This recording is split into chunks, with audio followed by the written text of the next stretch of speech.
โอ้ยจะเป็นห่อนจะเป็นแดดพี่น้องแดดแห้งอะไรห่อนแห้งอะไรถึงมาแต่งะผูกแขนหมูเพื่อนพี่น้องอยู่ในบ้านนี่แหละพี่น้องขีบเกือบกับพระท่านไรลงพี่น้องมือนี่นั่งสิมาป้งไก่ความแม่มันพาลูกมันโตนลงจากข้างแล้วพี่น้องขี้ตกน้ำขี้หมูเบิด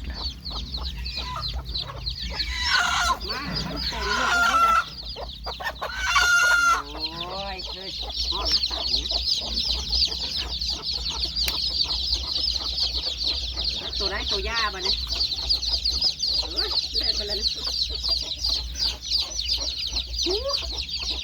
6 8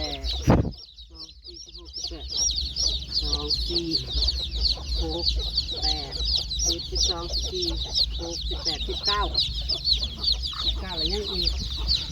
เจ็ดโต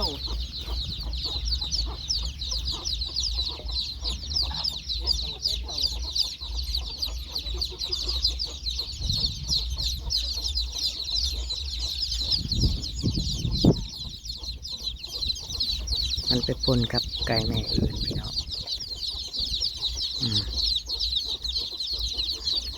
แม่ละเศร้าปลายพี่น้องถ้าเลี้ยงได้มันบ่ตายทุกตัวนะ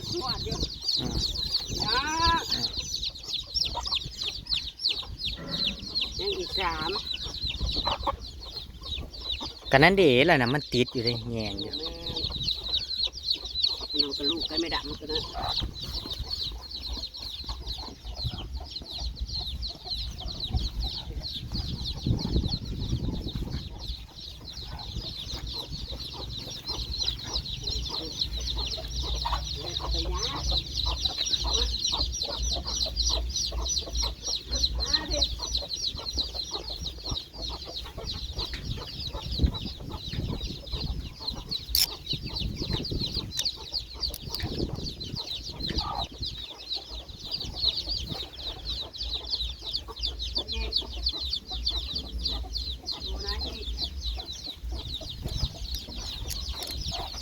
แม่หนึ่ง27ตัวพี่น้อง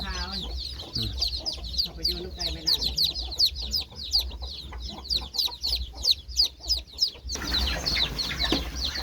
ถ้าบ่ครั้งให้เพิ่นหันก่อนพี่น้องจังปล่อยอย่างสิ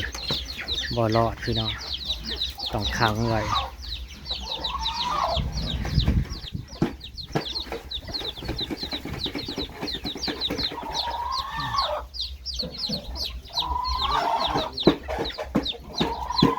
คำไว้อะไรพี่น้องมาเบิ่งนาฬิกาปีดบ่าย2ตัว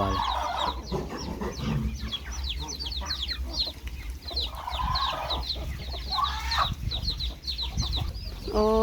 ยตะขี้ไก่เบบี้ยังบ่หันเลยพี่น้องเอ้ยแม่โตนปลาก่อนนี่จิ๊กไข่31 ฟองออกไป26 ฟองเหลือ5 ฟองไปให้แม่นะฟักหรือคันจักมันสิออกหรือบ่คันบ่ออกนะแสดงว่าอันมันตายค่าไข่ไก่นะที่จริงแล้วมันเป็นลูกมันพี่น้องพาดมันก็ฟักเก่งเนาะไข่จังหวะ30 กว่าฟองกินลูกกินโอ้ยเขาสิเฮ็ดจังไดจังสิหายใหญ่โอ้ยอันหมูน่ะก็นะเร็วกันอีหยังเดี๋ยวนี้นะกินจิกมันยังบ่หันนี่ตัวนี้มันเกิดล้นนี่สีมนนะคะไก่มนพอมนอันนี้มันคือลายแม่เลยพี่น้องไข่ไก่แม่แดงไข่ไก่แม่ลายส่วนมากในไข่ไก่แม่เหยียบลูกไข่ไก่แม่ดำไข่อีเจี้ยไข่ไก่แม่มนประมาณ4 แม่นะแบบว่ามันไข่ผสมกันแล้วมันมาให้แม่เดี่ยวฝักจักสิมนออกย่างมนออกแล้วก็มนเขาบ่ได้เพราะตะไคร่อันนี้ก็มันหูหน่อยมาแต่งั้นดองพี่น้องเอ้ยสวัสดีเด้อจ้า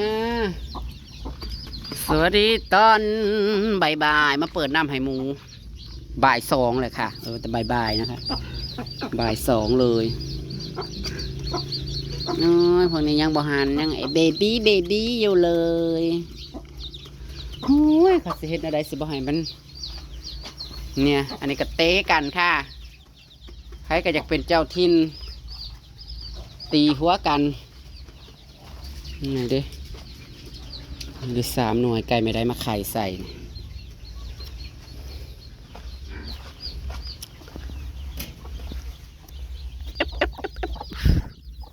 กี่ตัวจ้าอันนี้กี่ตัวเนี่ยนะเขาไปติดกับอันนั้นแหละออกไปได้2 4 6 8 10อันนี้ก็ประมาณ20แหละพี่น้อง8 19 20ตัวขังไว้นี่เลยไม่ให้ออก6 แม่3 แม่น่ะก็ประมาณ65ตัวเพราะว่า3 แม่นี่แม่ละสาวเนี่ยแม่นี่กะจะใส่ละลูกกับไปใส่เบิดฮะลูกไปใส่เบิดเป็ดข่อยนี่กะเบื่อไข่เป็ดนี่กะบอกมีมะไข่ใส่จะว่าได้ไก่มะไข่ใส่อีกแล้วนี่ไก่บ่มาไข่ใส่เป็ดบ่มาไข่อยู่นี่ดินี่ไข่เป็ดนะคะประมาณ2 4 6 8 16 17ประมาณ17 หน่วยนี่แหละ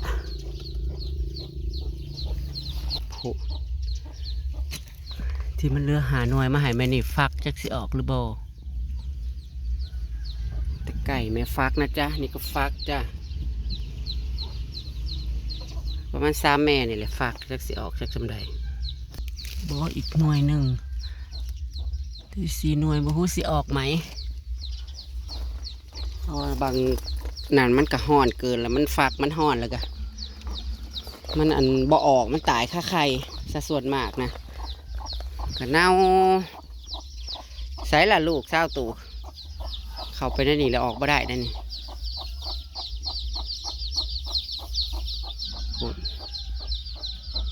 ออกไม่ได้สุกเต็มต้นมาได้แล้วนี่นี่บริบิดเอาไปขายบ่เอาบ่ได้เนี่ยโหสุกหลักล้อนอยู่สุกเต็มต้นเลยมันสุกเต็มเลยอย่าตุยกับบ่มาตุยกับบ่มานี่นะว่าเอาไปกินนี่นะเนี่ยมันสุกแล้วก็คนในเพื่อนกับกินพ่อปนันเลยพี่น้องเอ้ยแต่ว่ามันกับบ่ท่านสุกอิ่มปะได้ค่ะแสมันหวานมันต้องอิ่มกว่านี้อันนี้เราก็เฮ็ดแต่กับเขาข้างเราไปขายกับพี่ไม่มีเวลาค่ะอย่างแล้วก็ขึ้นบ่ได้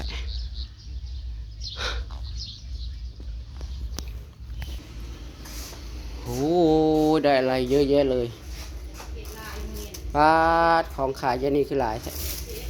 พักอีหยังสิมีปลาทอดน้ำอีกปลา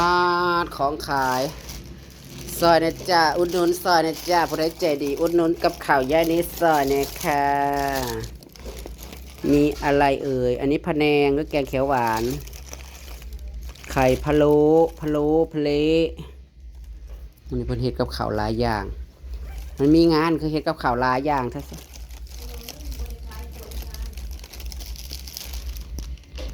พักกันเต็มๆนะครับเพราะว่าซุ่มเล็กเขาหยุดดิหยุดยังเนี่ยสิเขาพัดน้ำอีกผัดกะเพราข้าวผัดสวัสดีพี่น้อง รีบเอาสิ นี่มอแม่ในครัวนี่มันนี่อันนี้คือว่าให้ลูกล่าง ซ้ำเขาหยุดบ่ยายนี่โกยเอาซะเพราะว่าเขาหยุดแหละกับมันบ่มีผู้เฮ็ดขายแหละกับพอได้ขายอยู่ดอก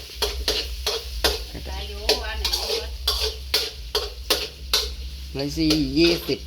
20มันหักมันซุกขั้นไม่รอมืออื่นนี่สิพอดีนี่ขั้นเก็บขั้นจะขายเขาไว้เขากินซะนะอีกอย่างมันมีใหม่เนาะเราก็ได้เนี่ยมันใหม่มันสั่นนี่กันนี้ออกมาอัน เปิดน้ำให้หมูซะก่อนไผ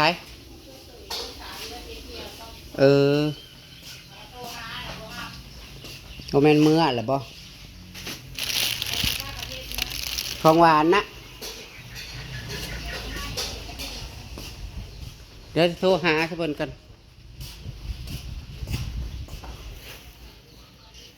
เฮ้ยโอ้เสร็จไปพี่น้องเอ้ยสิลงไปสดหวานนะเพิ่นเงินใจบัวซะกันอันนี้ก็สินอนกันให้นั่งนอนซะขนาดนั่งเมาไปงานแต่งเขาหมู่ในบ้านนี่แหละพี่น้องเอ้ยหันในฟอนระวงซาบัคคีจนว่าสินะคะอาศิริกับเข้าไปใหม่อยู่บนจักไปตามคลิปหน้าพี่น้องเอ้ยสิเราไปหาสุพรรณสกอนเยอะบัว